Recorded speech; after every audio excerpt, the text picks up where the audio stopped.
This would never have happened if I was president. That's true.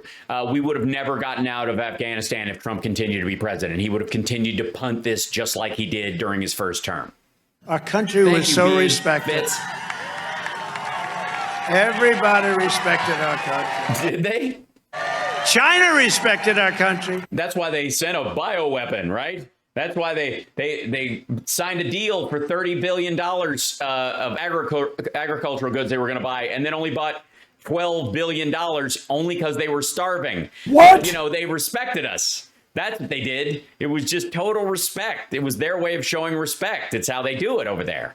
We took in billions and billions of dollars in taxes and tariffs from China. Mm-hmm. Yeah. They gave us. But enough about Walmart. 10 cents. But then, of course, the China virus came. And I just didn't feel the same way. It was a lot different. My attitude toward China changed. Yes. My heart wasn't in it anymore. As I personally told the Taliban leader, if anyone ever double-crossed the United States of America, it would be the last thing they ever did. We said it loud. Well, obviously not. I mean, if you look at a lot of the January 6 people, you're clamoring to get them out of jail. And the dude who, literally is an American citizen, parked an alleged bomb, wasn't really a fucking gas can on his lap, but, threatened the Library of Congress with a WMD, thinking it was another capital. I think that would count as a double cross or cross the United States. And he's just going to get a psych eval and go to jail for a long time. Yeah, China's gone, by the way. Yes, they double crossed us on the deal and apparently attacked us with a bioweapon that he just let fly. Thank you, Green Girl, for gifting the subs. That's awesome.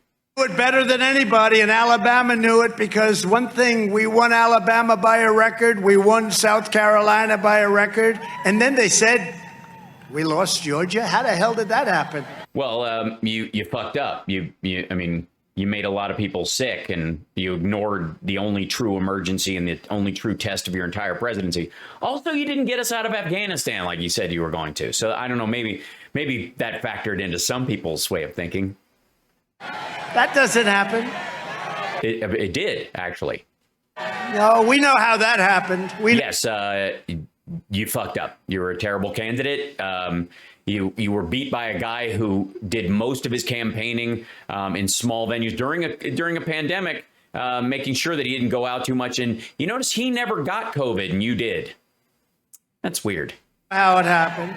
But under our leadership, America was respected again. Our people did a great job. I've been watching Mike Pompeo, Secretary of State. He did a great job, and he's going around spreading the word and spreading the word that he was there when you made a deal with the Taliban, and you got the leader of the Taliban, the guy who's running it right now, out of a Pakistani jail just to do that. Oh, that was weird. Tougher. He just said it. I just said it. But nobody would know it. Nobody would know it. When you look at what's happening, nobody would know it. No. But we're tougher. I'd like to explain that to Abdul. Yeah, explain how we're tougher. And to everybody else, we're much Well, you could have explained it to him because you guys got him out of jail. Somebody else would be theoretically running the show right now, but you broke him out of jail because he was the de facto leader of the Taliban, and you got him out of a Pakistani jail. Huh? Please remember that. It's hard for them to understand that now after watching this. Think of that. The soldiers have left. I could just see this. The leadership of the Taliban standing there. Uh-huh. Yeah, just gathering around going, thanks, Trump. Somebody walking up. Sir, the soldiers have left. Is that how they say sir to them, too? Wow, it's nice. They treat them with the same deference. They don't speak Arabic over there? No? Afghanistan. He goes, what? The soldiers have left. And they've left all of their citizens behind. And they've left $83 billion worth of equipment behind, including brand new Apache helicopters. No, he didn't. We flew those out. Thousands of Humvee vehicles with armor guard. Equipment that have been sitting in the sun, unserviced, where the engines have seized up. And even the Afghan military didn't take care of them. But good luck getting them rolling again. If you hook some camels up, they can go about 3 miles an hour. nobody has ever even seen before. It was so sophisticated and good. Yeah, nobody's ever seen an up-armored Humvee that was not up-armored. So can you imagine these guys, Abdul and his friends, sitting Yes, Abdul and his friends going, wasn't it sweet that they got you out of jail in Pakistan, sir? there, that the United States soldiers, our military, has left. They walked in. They walked in, and they took everything. It's crazy.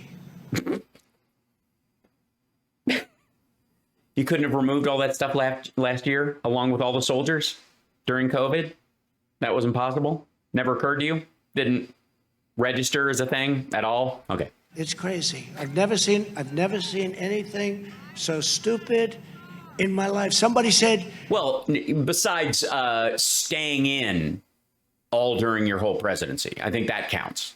don't say it, sir. It's not good. I asked yesterday, I was with a group of people, and there was a 5-year-old child. And I explained the situation to the 5-year-old child. What did you use big words? They said, no, you shouldn't do that, sir. Well, yeah, because of how you explained it. That's how a 5-year-old child will react. I mean, it's clearly the part of the brainstem you're hitting in most of these folks. Because the press won't. Did he say sir, though? That's what I want to know. I said, that's okay. I don't mind. The press doesn't like anything I do. They actually do like it, but they'll never say it, okay? But yeah, the press loved that you stayed in Afghanistan for 4 years.